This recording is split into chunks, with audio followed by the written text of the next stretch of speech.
Hi everyone, আসসালামু আলাইকুম। কেমন আছেন সবাই? আশা করি ভালো আছেন।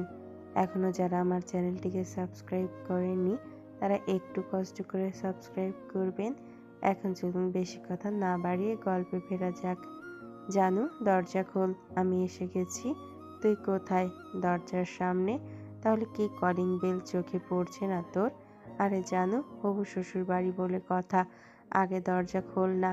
মিহি তাড়াতাড়ি গিয়ে দরজা খুলতেই সানা বাসায় ঢুকে। ইস, এত দেরি করলি কেন? কেউ দেখে ফেললে বলতো আগেই শ্বশুরবাড়ি থেকে ঘুরে যাচ্ছি। কি লজ্জার কথা। হ্যাঁ, আসছে আমার লজ্জাওয়ালি। শোন না, আমার হবু শাশুড়ি কোথায় রে? একটু দেখতাম আর কি। হবু জামাইয়ের খবর নাই, আসছে শাশুড়ির খোঁজ করতে। আরে রাখ তোর ভাইয়ের কথা, কথাই বলি না ফাজিলটার সাথে। তুই কথা বলিস না, এটাও আমাকে বিশ্বাস করতে হবে? সত্যি রে, তুই যেদিন বললি বেশি কল মেসেজ দেওয়ায় তার ডিস্টার্ব হয়, তারপর থেকে কথা বলি না। ওহ তাই বুঝি? রিয়ান ভাইয়ের মুখটা গোমড়া থাকে। এটা সত্যি নাকি? সত্যি তোর ভাই কষ্ট পাচ্ছে? কিভাবে বলবো? ভাইয়ের তো ম্যাথ প্রবলেম সলভ না হলেও মুড অফ থাকে। ধুর, ভাল লাগে না। আসমা চৌধুরী ড্রয়িং রুমে এসে বললেন, মিহি, তোর না বান্ধবী আসার কথা, এসেছে কি? হ্যাঁ আম্মু, এই তো সানা। সানা তো আসমা চৌধুরীকে দেখেই শটান দাঁড়িয়ে পড়ে। আসসালামু আলাইকুম আন্টি। ওয়ালাইকুম আসসালাম। কেমন আছো তুমি? আলহামদুলিল্লাহ ভালো। আপনি কেমন আছেন? আমিও আলহামদুলিল্লাহ ভালো আছি। দাঁড়িয়ে আছো কেন? বসো তুমি। জি জি আন্টি। আপনিও বসেন। হ্যাঁ বসতেছি। মিহি, যা তো, তোর বান্ধবীকে কিছু খেতে দে। না না আন্টি, কিছুই লাগবে না, খাবো না কিছু, মিহি বলে। আরে বস তো, আম্মুর সাথে কথা বল, আমি আসতেছি। বলেই মিহি রান্নাঘরের দিকে চলে যায়। ছানা তো কাজুমাজু করে বসে আছে। এর আগে বাসার সামনে পর্যন্ত আসলেও কখনো বাসায় আসেনি। আসমা চৌধুরীর সামনে তো একাকী খুব অস্বস্তি হচ্ছে। আন্টি যদি বুঝে ফেলে তাহলে কি হবে? যে তার ছোট ছেলের পেছনে সে বেহায়ার মতো ঘুরতেছে, তাও পাত্তাই পাচ্ছে না। এখন আবার সোজা বাড়িতে এসে পড়েছে। তোমাদের বাসা কোথায়? জি জি আন্টি, কিছু বললেন? বললাম তোমাদের বাসা কোথায়। ও, এই তো সামনের রোডে, এখন থেকে 10 মিনিটের রাস্তা। তুমি কি কোনো কারণে নার্ভাস? প্রথমবার এ বাড়িতে আসলাম তো তাই আর কি। বোকা মেয়ে, এত ভয় পাওয়ার কি আছে? বান্ধবীর বাসা মানে নিজের বাসা, বুঝছো? নিজের বাসা মনে করে যখন ইচ্ছা আসতে পারো। তখনই মিহি চা নাস্তা নিয়ে আসে। আসমা চৌধুরীর শেষ কথাটা শুনে সানার দিকে তাকিয়ে মনে মনে বলে, তুমি তো আরো লাই দিয়ে দিলে। এমনিতেও তোমার ছোট ছেলের পেছনে ঘুরতেছে, এখন তো আরো সুযোগ পাবে। মিহিকে দেখেই সানা আসমা চৌধুরীর আড়ালে চোখ টিপ মারল। মিহি তাদেরকে নাস্তা দিয়ে নিজেও বসে গেল। আম্মু, তোমাকে বলেছিলাম যে আমার বেস্ট ফ্রেন্ড, এই সেই সানা। ভার্সিটির শুরু থেকেই আমরা একসাথে আছি। ও আচ্ছা, তোমাদের বাসার সবাই ভালো আছে তো সানা? জি আন্টি, সবাই ভালো আছে। আচ্ছা, তোমরা তাহলে গল্প করো। মিহি, আমি শিউলির রুমে যাচ্ছি। ঠিক আছে আম্মু। আসমা চৌধুরী চলে যেতেই সানা বলে, উফ, হবু শাশুড়ি এত ভালো কেন? একদম আমার মনের মতো রে। দেখতে হবে না কার আম্মু? কে এখন বল, এতদিন ভার্সিটিতে যাসনি কেন? অনেক ঝামেলা ছিল রে। তারপর মিহি সকল কিছুই সংক্ষেপে সানাকে শোনায়। সানা অবাক হয়ে বলে, এত কিছু হলো আর তুই আমাকে কিছুই জানালি না? কি করব বল, মনের অবস্থাও ভালো ছিল না। সেসব বাদ দে, এখন বল, ভাইয়ার তোকে প্রপোজ করার ভিডিও আছে কি? একটু দেখতাম আর কি। তা জানি না, থাকলেও রিয়ান ভাইয়ার কাছে থাকতে পারে। ধ্যাত, তুই তোর ভাইয়ের থেকে নিয়ে আমাকে দিস তো। তুই নিয়ে নিস, আমার বলতে লজ্জা লাগবে। আমি কথা বলি না জানিস না? এভাবে তাদের কথা চলাকালীন মিহির ফোন বেজে ওঠে। মিহি ফোন হাতে নিয়ে দেখে সায়ান ভিডিও কল দিয়েছে। সানাও সেটা দেখতে পায়, তাই বলে, ভাইয়া ফোন দিয়েছে, যা কথা বল গিয়ে। আচ্ছা, তুই তাহলে বাড়িটা ঘুরে দেখতে থাক, আমি কথা বলে আসছি। মিহি রুমে গিয়ে ফোন রিসিভ করে। কি করছিস? কিছুই না, এমনি বসে আছি। আপনি? মাত্র একটা মিটিং শেষ করে এলাম, তোকে খুব মিস করছিলাম। খেয়েছেন? হুম, তুই এসে খাইয়ে দিয়ে যা। সত্যিই আসবো? থাক, আজকে আসা লাগবে না। তুই খেয়েছিস? এখনো খাইনি। খেয়ে ব্যথার ঔষধ খেয়ে নিস। আর এখন একটা কিস দে তো। ফোনে কিভাবে দিব? পারবো না আমি। সামনে থাকলেও তো দিস না। আজকে বাসায় এসে তোর ক্লাস নিব। কিসের ক্লাস? কিভাবে জামাইকে ভালোবাসতে হয়, কিভাবে কিস করতে হয় সব। ধুর, অসভ্য একটা। ভালোবাসার কথা বললেই অসভ্য, তাই না? এমনিতেও তোর জন্য রাতে ঘুমাতে পারিনি, খুব ঘুম পাচ্ছে রে। কি মিথ্যুক রে বাবা, আমার জন্য ঘুমোতে পারেনি, উল্টো আমাকেই আপনি ঘুমোতে দেননি। ওমা, তাই নাকি জান? আর কি করেছি বল তো শুনি। তখনই মিহির হুঁশ ফেরে যে সে আসলে কি বলে ফেলেছে। সে লজ্জায় মাথা নিচু করে ফেলে। মিহিকে লজ্জা পেতে দেখে শায়ন হেসে ফেলে। তোকে লজ্জা পেতে দেখলে যা ভালো লাগে রে, ইচ্ছে হয় তোকে খেয়ে ফেলি। অসভ্য নির্লজ্জ একটা, বলে মিহি ফোন কেটে দেয়। তা দেখে শায়ন আবারও হাসতে থাকে। এদিকে সানা সারা বাড়ি ঘুরে ঘুরে দেখছিল, কিন্তু একা একা ভালো না লাগায় নিজের মনে মিহিকে বকা দিচ্ছিল। এজন্যই বিয়েত্তা বান্ধবী বানানো ঠিক না। আমাকে বসিয়ে রেখে দিব্যি জামাইয়ের সাথে পীড়িত করতেছে। রেগে সে মিহির রুম খুঁজছিল, মিহিকে খুঁজে পেলে আচ্ছা মতো বকে দিবে। কিছুটা এগিয়ে একটা রুমের দরজা চাপানো দেখে ভাবে এটাই হয়তো মিহির রুম। ভেতরে থেকে কারো কণ্ঠ পাওয়া যাচ্ছে, হয়তো মিহি এখনো ফোনে কথা বলতেছে ভাইয়ার সাথে। সানা হুট করেই দরজা মেলে ভেতরে ঢুকতেই চমকে যায়। এখানে তো মিহি না, বরং রিয়ান বসে আছে, কারোর সাথে ফোনে কথা বলছে। রিয়ানও দরজা খোলার শব্দ পেয়ে পেছন ঘুরে সানাকে দেখে থমকে যায়। তার কান থেকে ফোন সরাতেই একটা মেয়ের নাম দেখা যায়। রিয়ান কোনো এক মেয়ের সাথে কথা বলছিল। রিয়ানের মুখে কোনো বিরক্তির রেশ নেই। তার মানে মেয়েটির সাথে কথা বলতে তার কোনো খারাপ লাগছে না। শুধুমাত্র সানার সাথে কথা বলতেই রিয়ান বিরক্ত ফিল করে। ফোনের ওপাশ থেকে একটা মেয়ে কণ্ঠ বলে, জান, চুপ হয়ে গেলে কেন? কথা বলো। তা শুনে সানা শুধু মৃদুস্বরে বলে, দুঃখিত, আমি মনে করেছিলাম এটা মিহির রুম। আমি চলে যাচ্ছি, আপনি কথা বলুন। বলেই চলে যেতে নিলে রিয়ান দ্রুত কল কেটে ফোন রেখে সানার হাত ধরে আটকায়। দাঁড়াও সানা, এসে আবার চলে যাচ্ছ কেন? বললাম তো ভুলে চলে এসেছি, সারুন যেতে দিন। এসে যখন পড়েছ, আমার সব কথা না শোনা পর্যন্ত ছাড়ব না। সানা মাথা নিচু করেই বলে, ঠিক আছে, কি বলবেন বলুন। তাকাও আমার দিকে। ইচ্ছে করছে না? যা বলার তাড়াতাড়ি বলুন। মিহি খুঁজবে আমায়? রিয়ান একটা দীর্ঘশ্বাস ফেলে বলে, এখন আর আগের মতো ফোন বা মেসেজ দাও না কেন? হঠাৎ এই প্রশ্ন? আপনার তো শান্তিতে থাকার কথা। বিরক্ত তো আর করছি না। আমি কি তোমাকে একবারও বলেছি আমি বিরক্ত হচ্ছি? মিহিকে তো বলেছেন, তাই বলে একদম কথা বলবে না? অভ্যাস করে দিয়ে এখন ছাড়তে বলছো? অন্য কাউকে নিজের অভ্যাস করে নেন, কারো অভাব পড়বে বলে তো মনে হচ্ছে না। কিন্তু আমার তো। তখনই সানা মিহির কণ্ঠ শুনতে পায়।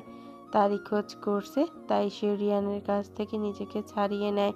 মিহি ডাকছে, ভালো থাকবেন, বলেই রিয়ানকে আর কিছু না বলতে দিয়ে রুম থেকে বেরিয়ে যায়। রিয়ান সেখানেই চুপচাপ দাঁড়িয়ে থাকে। বুকের ভেতরটা কেমন যেন ফাঁকা ফাঁকা লাগছে। সানা রুম থেকে বেরিয়ে কিছুটা সামনে যেতেই মিহির সাথে দেখা। মিহিও তাকে খুঁজতে এদিকেই আসছিল। তুই এদিকে কি করছিস? তোর রুমটাই খুঁজছিলাম, পাইনি। ও, আমার রুম তো উল্টো দিকে। এই দিকে রিয়ান ভাইয়ের রুম। দেখা হয়েছে কি ভাইয়ার সাথে? না তো, আমি তো যাইনি ওখানে। চল তোর রুমে যাই। সানা নিজেকে অনেক কষ্টে সামলাচ্ছিল। সে তো নিজেও জানতো রিয়ান তাকে ভালোবাসে না। প্রথম দিকে মিহির সাথে মজা করতে করতে সানা সত্যিই রিয়ানকে ভালোবেসে ফেলেছে, কিন্তু এক মুহূর্তে মনে হচ্ছে সে একটু বেশি বেহায়ার মতো কাজ করে ফেলেছে। তাই রিয়ানের কাছে নিজের গুরুত্বটা হারিয়ে ফেলেছে। সানাকে দেখে মিহির কিছু একটা ভালো ঠেকছে না, কেমন চুপচাপ হয়ে আছে। সানা তো চুপ থাকার মেয়ে না। যে মেয়ে রিয়ান বলতে পাগল, সে কিনা রিয়ানের রুম সামনে থেকে ঘুরে আসলো, তা দেখা করতে চাইলো না। নাকি দেখা হয়েছে? আর ভাইয়া কি কিছু বলেছে ওকে? সানা, তোর কি রিয়ান ভাইয়ের সাথে দেখা হয়েছে? কিছু বলেছে ভাইয়া? হুট করেই সানা হেসে বলে, আরে না রে, দেখা হলোই না। চল তোর রুমে যাই। ঠিক আছে চল। মিহি নিজেও বুঝতে পেরেছে সানা কিছু একটা তো হয়েছে, তবে সে আর বেশি ঘাটায় না। সানাকে রুমে বসিয়ে বলে, তুই বস, আমি হালকা খাবার কিছু নিয়ে আসি, খেতে খেতে গল্প করব। সানা আর কিছু বলে না। মিহি চলে যেতেই তার চোখ দিয়ে অনায়াসে পানি গড়ে পড়তে থাকে। মূলত তার খুব কান্না পাচ্ছে। সে নিজেকে আর সামলাতে পারছে না। তবে মিহির সামনেও সে কান্না করতে পারবে না। তাই নীরবে কিছুক্ষণ ইচ্ছে মতো কান্না করে ওয়াশরুম থেকে চোখে মুখে পানি দিয়ে আবারও ঠিকঠাক হয়ে বসে থাকে, যাতে মিহি কিছুই না বুঝতে পারে। মিহি আসতেই দেখে সানা মিহির একটা উপন্যাসের বই হাতে বসে আছে। মিহিকে দেখেই বলে, তোর এটা পড়া শেষ হলে আমাকে দিস তো, আমিও পড়বো ভাবছি। আচ্ছা নিয়ে যাস আজকে, আমি আগেই পড়ে ফেলেছি। তারপর তারা এটা সেটা অনেক কথা বলে। হঠাৎই সানা বলে ওঠে, ভাবছি ভালো হয়ে যাব, আর কাউকে ডিস্টার্ব করব না, তোর ভাইকেও না। হঠাৎ এমন কথা বললি কেন? কি হয়েছে তোর বল তো? এসে থেকে তো ভালোই ছিলি, হঠাৎ কি হলো? কোনো জায়গায় বারবার গেলে যেমন গুরুত্ব কমে যায়, তেমনি বেহায়ার মতো কারো পেছনে বারবার ঘুরলে গুরুত্ব হারিয়ে যায়। অতিরিক্ত কোনো কিছুই ভালো না রে, সেটাই বুঝে গেলাম। ভাইয়া কিছু বলেছে তাই না? আমি ভাইয়াকে ছাড়বো না বলে দিচ্ছি। না মিহি, উনি কিছুই বলেনি। আর তুইও পাকনামি করে কিছু বলবি না। যেটা যেমন আছে তেমনই থাকতে দে। কিন্তু তুই যে ভালো নেই, কে বলেছে আমি ভালো নেই? বরং একটা জিনিস উপলব্ধি করলাম, অতিরিক্ত কোনো কিছুই ভালো না। তাই তো নিজেকে শুধরে নিচ্ছি। যাই হোক, কালকে ক্লাসে যাবি না? যাবো ভাবছি। আমাকে আগে ক্লাসের নোটগুলো দিয়ে দিস। আচ্ছা, বাসায় গিয়ে পাঠিয়ে দিব না হয়। এখন চলি আমি, অনেক সময় পার হয়ে গেছে। মাইর খাবি কিন্তু, থেকে যা আজকে। সানা চোখ মেরে পাল্টা প্রশ্ন করে, কোথায় রাখবি? তোদের সাথে তোদের রুমে? বাড়তি রুম আছে তো।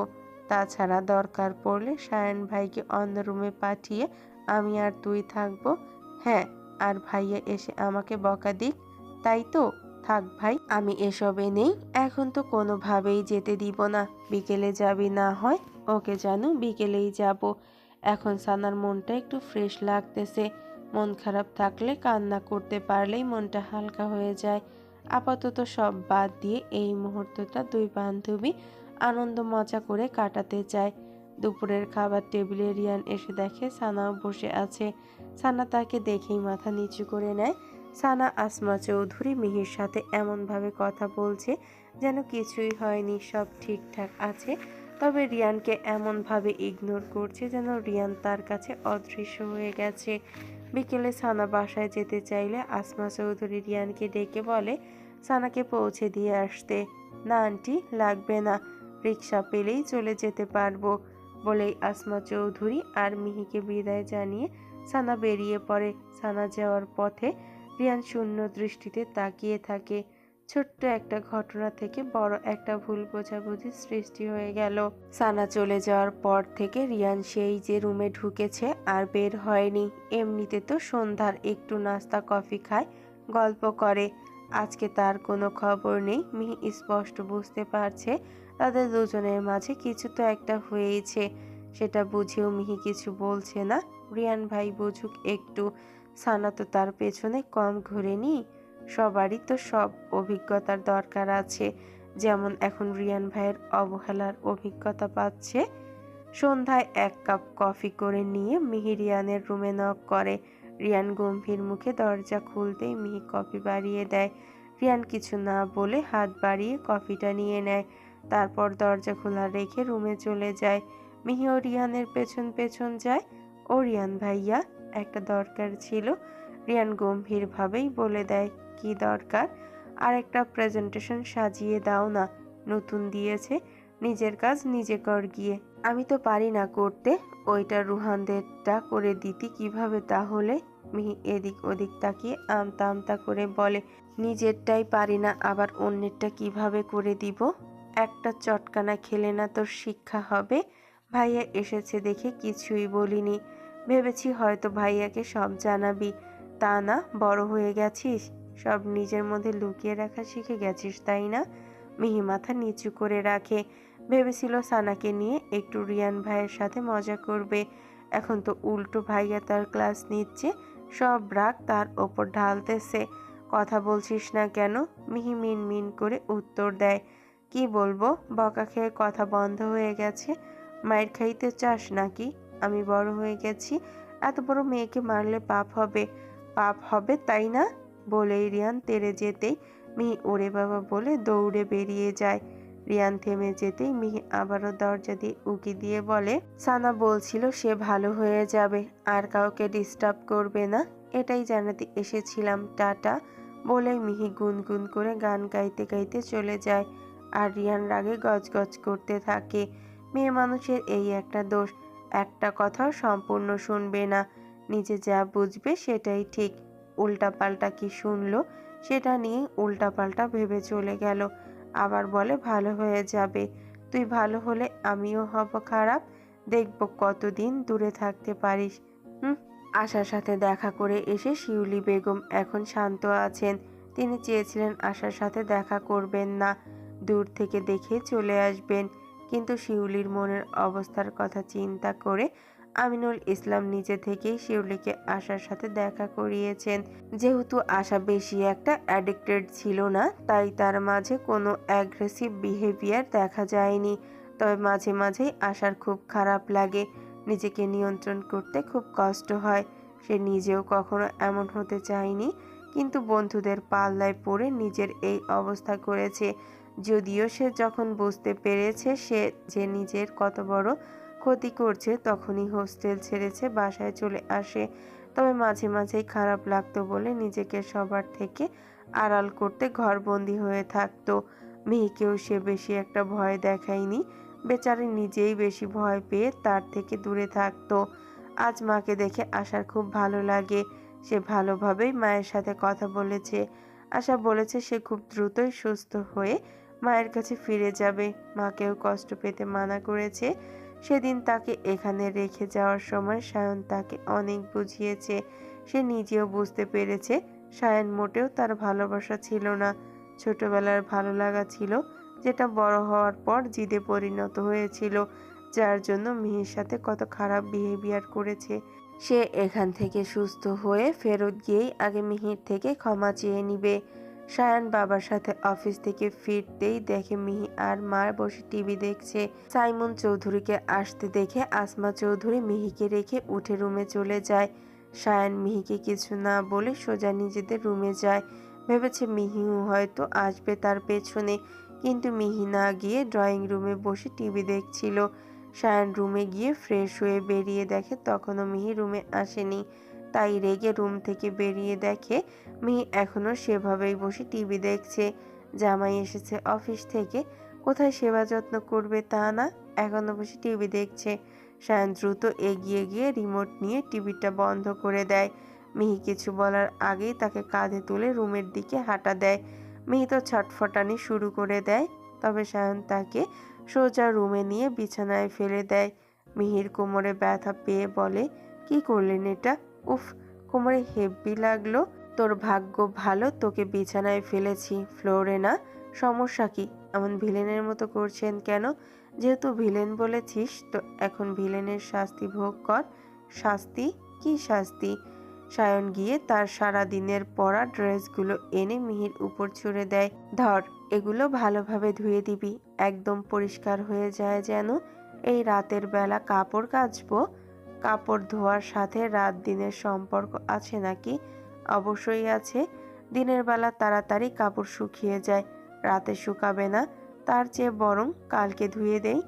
অজুহাত দেখাচ্ছিস? এখনই কাপড় কাচবি, যা। শুকাতে 14 দিন লাগলেও সমস্যা নেই। আপনি আমায় একটুও ভালোবাসেন না, তাই তো এই রাতের বেলা কাজ করাচ্ছেন।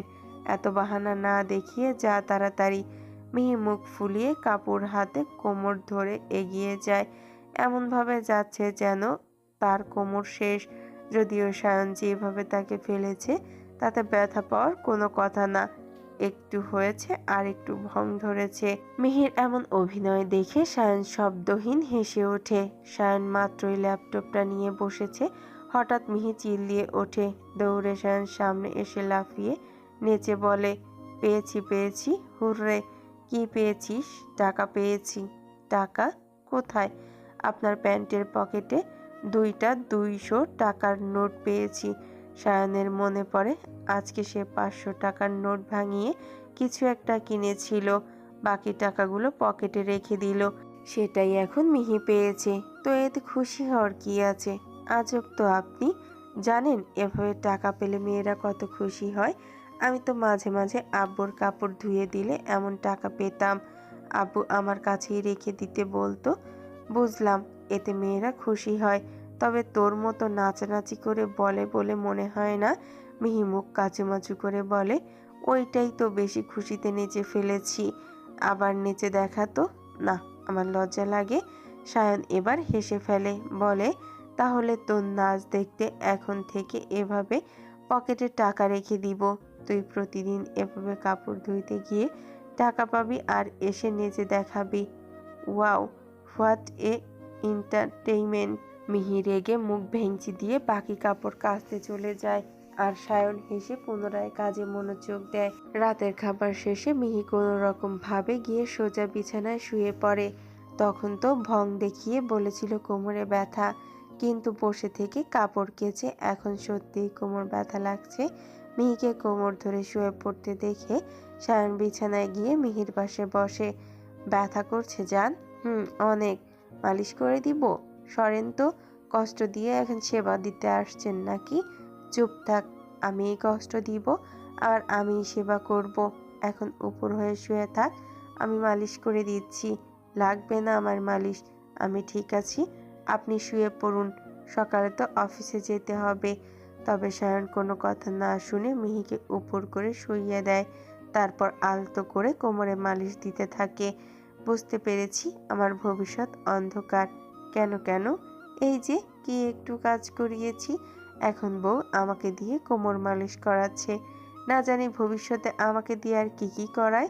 এই সরুন তো, আপনাকে কি আমি একবারও বলেছিলাম এসে মালিশ করে দেন? নিজে থেকেই এসে আবার অভিনয় করছেন। হ্যাঁ, আমি সরে যাই, আর তুই কালকে সবাইকে গিয়ে বলবি যে আমি তোকে দিয়ে কাজ করিয়েছি, তাই কোমর ব্যথা, তাই তো? বেশি বোঝেন আপনি, ধুর। তারপর আর কেউ কোনো কথা বলে না। মালিশ করতে করতে মিহি ঘুমিয়ে গেলে সায়ন আলতো করে মিহিকে বুকের কাছে এনে জড়িয়ে ধরে শুয়ে পড়ে। রিয়ান রুমে বসে একের পর এক কল দিচ্ছে সানার নাম্বারে। কল বাজছে কিন্তু কেউ ধরছে না, কাটছেও না। এভাবে বেশ কয়েকবার দেওয়ার পর হঠাৎই একবার কল কেটে যায়, তারপর থেকে ফোন বন্ধ বলছে। রিয়ানের হঠাৎ মনে হয় সে যে এতবার ফোন দিল সেটা কি বাড়ির কেউ দেখে ফেলেছে, তাই হয়তো ফোন নিয়ে বন্ধ করে দিয়েছে। রিয়ানের মাথায় কত কি খারাপ চিন্তা আসতেছে। সানাকে কি কিছু বলেছে, বকেছে কি? মিহির থেকে শুনেছিল সানার মা অনেক নরম মনের হলেও বাবা শক্ত ধাঁচের, তাহলে কি উনিই দেখে ফেলেছেন আর এখন সানাকে বকাবকি করছেন? নয়তো হঠাৎ ফোন কেটে দিয়ে বন্ধ করে দিল কেন? রিয়ানের শান্তি লাগছে না। সে তো ফোন দিয়েছিল একটু কথা বলতে, মেয়েটা এখন তার অভ্যাসে পরিণত হয়ে গেছে। প্রতিদিন এই সময়টাতে কল দিত, লাস্ট কয়েকদিন কল না দিলেও মিসড কল দিত। এই সবে তো রিয়ান অভ্যস্ত হয়ে গিয়েছে, এখন এই অভ্যাস আর চেঞ্জ করার নয়। এমনিতেও হয়তো অভিমান করেছিল। রিয়ান তো মিহিকে বলেছিল সানা যাতে একটু কম কল দেয়, কিন্তু এভাবে যে একদম সব বন্ধ করে দিবে সেটা সে ভাবতেও পারেনি। তার ওপর আজকের বিষয়টার পর সানা একদমই যোগাযোগ অফ করে দিল, এমনকি যাওয়ার আগে তার দিকে তাকিয়েও দেখেনি, এতটাই ইগনোর করছে। রিয়ানের এখন মনে হচ্ছে সে কি সানাকে ভালোবেসে ফেললো নাকি? মেয়েটার একটু কণ্ঠ শুনতে মনটা ব্যাকুল হয়ে গেছে। পড়াশোনাতেও মন বসতেছে না। রিয়ান আর কিছু না ভেবে সোজা বেরিয়ে পড়ে। সানা ঠিক আছে নাকি সেটা তার নিজের চোখে না দেখলে শান্তি লাগবে না। যদি তার জন্য সানা তার বাবার কাছ থেকে বকা শুনে, তাহলে রিয়ান নিজেকে মাফ করতে পারবে না। বেশি একটা রাত হয়নি, তাই রিয়ান রিক্সা সহজেই পেয়ে যাবে। বাড়ির গাড়ি নেয়নি, নয়তো শব্দ পেলে সবাই জেগে যাবে। সে তো লুকিয়ে বেরিয়েছে, কাউকে জানতে দেয়া যাবে না। লাইফে প্রথম কোনো একটা মেয়ের জন্য সে এত রাতে বাড়ি থেকে বেরিয়ে যাচ্ছে। এই মেয়েটা যে তাকে দিয়ে আর কি কি করাবে কে জানে। সানাদের বাড়ির সামনে গিয়ে রিয়ান রাস্তার অপর পাশে দাঁড়িয়ে থাকে। সানার বাড়িটাও রাস্তার ওপারেই অবস্থিত। রিয়ান রাস্তার ওপাশে একটা চায়ের দোকানে গিয়ে বসে। এভাবে কোনো বাড়ির দিকে তাকিয়ে থাকলে দেখলে লোক খারাপ বলবে। তাই পছন্দ না থাকা সত্ত্বেও 1 কাপ চা হাতে নিয়ে দোকানে বসে থাকে। তবে শুধু বসে থাকলেই তো আর সানার খবর পাবে না। এসে তো গেছে, এখন সানাকে এক পলক না দেখতে পেলে তার ভালো লাগবে না। হঠাৎই রিয়ান একটা গাড়িকে সানাদের বাড়িতে ঢুকতে দেখে। তাহলে কি সানার বাবা বাসায় ছিলেন না? মাত্রই বাসায় যাচ্ছে। রিয়ান ইনিয়ে বিনিয়ে দোকানদারকে লোকটার কথা জিজ্ঞেস করতেই জানতে পায় সেটা সানার বাবারই গাড়ি। তিনি এই সময় নাকি বাড়ি ফিরে। তবে সানা তাহলে সেফ আছে, আন্টি কিছুই বলবে না সানাকে। তাহলে হয়তো তখন সানাই ফোন কেটে দিয়ে বন্ধ করে দিয়েছে। মেয়েটা তাহলে প্রচুর অভিমান করে আছে। তবে সানা সেফ আছে ভেবেই শান্তি। এখন না দেখে বাসায় চলে গেলেও সমস্যা নেই, পরে না হয় সানার সাথে দেখা করবে। এই ভেবে রিয়ান চলে যায়। আর বসে থেকে মশার কামড় খাওয়ার মানে নেই। সানা ঠিক তখনই বারান্দায় এসেছিল। তার মনটা একদমই ভালো নেই। এতদিন সে বারবার ফোন দিয়ে রিয়ানকে জ্বালাতন করেছে, আর আজ রিয়ান নিজ থেকে ফোন দিলেও সে ধরেনি। ইচ্ছে করে কেটে দিয়ে ফোন বন্ধ করে রেখেছে। এখন ফোন দিয়ে তোষামোদ করে লাভ নেই তো। রিয়ান তো সানাকে ছাড়াই ভালো ছিল। ঠিকই তখন অন্য মেয়ের সাথে কথা বলছিল, অথচ সে ফোন দিলে শুধু বকা দিত। তাও কিনা সানা বেহায়ার মতো রিয়ানের পেছনে পড়েছিল। এখন আর নয়, রিয়ানও বোঝা উচিত অবহেলা পেতে কেমন লাগে। যদিও সে জানে রিয়ানের একটুও কষ্ট হবে না, বরং রিয়ানের তো খুশি থাকার কথা। হঠাৎই রাস্তায় চায়ের দোকানের সামনে তার চোখ পড়তেই সে অবাক হয়। পেছন থেকে একটা ছেলেকে দেখে তার রিয়ানের কথা মনে হয়। পরেই আবার ভাবে, যে ছেলে পড়ালেখা ছাড়া কিছুই বোঝে না, সে কি এই রাতের বেলা বাহিরে বের হবে নাকি? অন্যদের জন্য সেটা সম্ভব হলেও রিয়ান নামক ছেলেটার জন্য এটা অসম্ভব একটা ব্যাপার। হয়তো এখনো বসে ম্যাথ সলভ করছে, নয়তো সেই মেয়ের সাথে কথা বলছে। সানা এসব বলে নিজেকে নিজেই সান্ত্বনা দিচ্ছে। সে রিয়ানকে ভুলে যাবে, আর পিছু পিছু ঘুরবে না। রিয়ান তাকে অবহেলা করতে পারলে সেও পারবে, সে করে দেখিয়েই দিবে।